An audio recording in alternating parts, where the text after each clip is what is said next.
Hello students, welcome to wild learning. आज की class में हम पढ़ने वाले हैं प्रोटीन्स।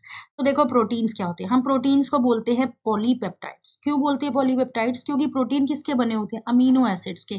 बहुत सारे अमीनो एसिड्स जो है उनकी चेन बनती चली जाती है, आपस में एक दूसरे से जुड़ते चले जाते हैं। जब एक अमीनो एसिड दूसरे अमीनो एसिड से लिंक करता है तो इनके बीच में जो बॉन्ड फॉर्म होता है उसको हम बोलते हैं पेप्टाइड बॉन्ड। इसीलिए हम प्रोटीन्स को क्या बोलते हैं? पॉलीपेप्टाइड्स। ठीक है। अब यहाँ क्या बोल रहे हैं? Each protein is a polymer of amino acid. ठीक है ना, बहुत सारे अमीनो एसिड्स की जो है वो चेन बन रही है, इसीलिए हम प्रोटीन को क्या बोल रहे हैं? पॉलीमर बोल रहे हैं अमीनो एसिड का। प्रोटीन क्या है? एक हेट्रोपॉलीमर है, यानी यहाँ पे अलग अलग तरीके के अमीनो एसिड्स होते हैं, नॉट अ होमोपॉलीमर। होमोपॉलीमर में एक ही तरह के मोनोमर यूनिट्स हमें देखने को मिलते हैं।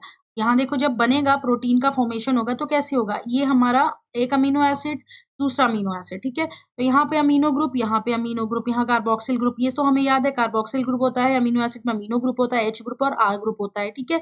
अब यहाँ पर जो है वो पेप्टाइड बॉन्ड किसके बीच में बनेगा? इसके बीच में। यानी यहाँ पर क्या होगा? ये वाला जो वाटर है यहाँ से निकल जाएगा। यहाँ पर सी डबल बॉन्ड ओ और एनएच, ये दोनों मिलकर जो है ये क्या बना देंगे? ये बना देंगे पेप्टाइड बॉन्ड। ठीक है, तो यहाँ पर ऐसे अमीनो एसिड्स की पूरी जो है वो एक चेन बनती चली जाती है और ऐसे प्रोटीन जो है वो बन जाता है। नेक्स्ट हम बात करते हैं अमीनो एसिड्स में जो एसेंशियल और कुछ नॉन एसेंशियल अमीनो एसिड्स होते हैं उनके बारे में। अब देखो, जो अमीनो एसिड्स होते हैं इसमें एसेंशियल अमीनो एसिड्स कौन से होते हैं? एसेंशियल अमीनो एसिड्स वो अमीनो एसिड्स होते हैं जो हमारी बॉडी नहीं बना पाती है, यानी it can not be synthesised by our body, और ये हम अपनी डाइट से लेते हैं। ठीक है।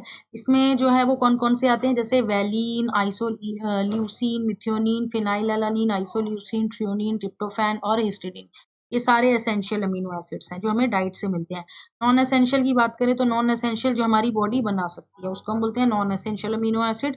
एग्जांपल में alanine, arginine, asparagine, aspartic acid, cysteine, glutamic acid, glutamine, proline, selenocysteine, glycine, serine और टायरोसिन, ये सभी नॉन एसेंशियल अमीनो एसिड्स होते हैं। अब यहाँ पर फंक्शन देखते हैं हम प्रोटीन का। प्रोटीन का फंक्शन क्या है कि प्रोटीन ट्रांसपोर्टेशन का काम करते हैं, न्यूट्रिएंट्स को ट्रांसपोर्ट करते हैं। प्रोटीन इन्फेक्शियस एजेंट जो होते हैं उनसे भी फाइट करते हैं, बॉडी में कोई भी इन्फेक्शन हो गया तो उनको मारने का काम भी प्रोटीन करते हैं। कुछ जो होते हैं प्रोटीन हार्मोन्स का काम करते हैं, कुछ जो है वो एज ए एंजाइम सर्व करते हैं। कोलेजन जो है वो सबसे अबंडेंट प्रोटीन है एनिमल वर्ल्ड में। वहीं पर जो रुबिस्को है, राइबोलोज, बिस्फॉस्फेट, कार्बोक्सिलेज, ऑक्सीजनेज, ये जो है ये पूरे बायोस्फीयर का सबसे अबंडेंट प्रोटीन जो होता है। जैसे कोलेजन की बात करें तो कोलेजन का फंक्शन क्या है? इंटरसेलुलर ग्राउंड सब्सटेंस है। ठीक है, यानी ये क्या है? हमारे कनेक्टिव टिश्यू को होल्ड करके रखता है, स्ट्रेंथ और सपोर्ट प्रोवाइड करता है। ट्रिप्सिन पता ही है, एंजाइम है। इंसुलिन हार्मोन, एंटीबॉडी जो है ये इन्फेक्शियस एजेंट से फाइट करती है। रिसेप्टर जो होते हैं अलग अलग होते हैं, ये भी क्या करते हैं? एक तरीके से प्रोटीन ही होते हैं ये स्मेल के, टेस्ट के, हार्मोन के, सब अलग अलग रिसेप्टर्स होते हैं।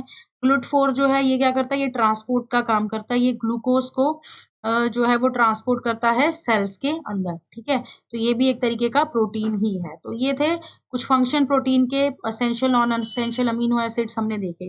नेक्स्ट क्लास में हम जो स्ट्रक्चर होता है प्रोटीन का उसके बारे में बात करेंगे।